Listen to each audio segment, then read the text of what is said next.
जहाँ बैठेलन वहाँ गावे कभी आनंद कुछ और होला, सुनावे कभी आनंद कुछ और होला। जहाँ गवैया सुनवैया के साथ साथ गवैया बैठेलन वहाँ आनंद मिले लगावे को। बिरहा में 4 लाइन ढोलका के भाव मास्टर कैसे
के कोहिनूर पिलर स्तंभ पुरोधा विराह के हमारे गुरु तुल्य, हमारे बाग के, हमारे घराने के, हमारे अखाड़े के शिरमौर आदरणीय राम खिलावन पुजारी गुरु जी के सबसे बड़े सुपुत्र और मेरे गुरु जी भी जलाल कहलन कि आपके चेहरा में गुरु जी का चेहरा लोके आदरणीय शिव प्रसाद यादव भैया जी की तरफ से भाव के साथ 500 रुपया पुरस्कार, दिल से धन्यवाद।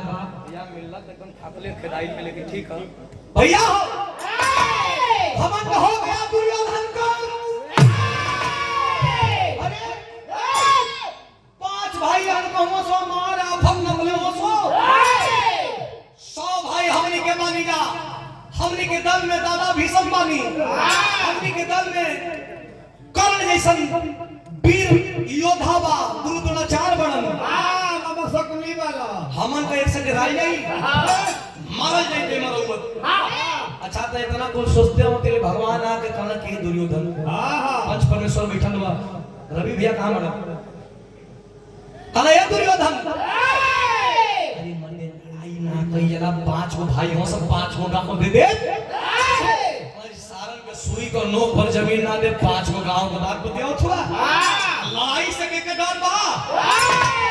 लड़ाई हो गई, भगवान श्री कृष्ण रथ चलावत हमन कर्ण एक बार से घेर लग, कर्ण घेर ले बा अमोघ शक्ति लेकर के भगवान अर्जुन के रथ से नीचे उतार देले पड़न। काहे काहे की डर रहे कि 200 मिनट टाइम बा किरिन डूबे में, 200 मिनट में कर्ण मार दे और रथ से नीचे उतरले बारन। कर्ण जब देखलस भगवान के अर्जुन के ना देखत बा कलस काहे भगवान जी का रथवा हाथत पड़ो, उनकर माई उनके दूध नहीं खी पी देखा नीचवा से अर्जुन कथवा का प्रभु अब गरियो सुने कोई का तले मर्दवा गाड़ी सुने तो बात बतियाओ तो 10 मिनट टाइम किरिन डूबे में और 10 मिनट में तुम्हारा काम तमाम कर दे, चुपचाप सही जा का कह मास्टर।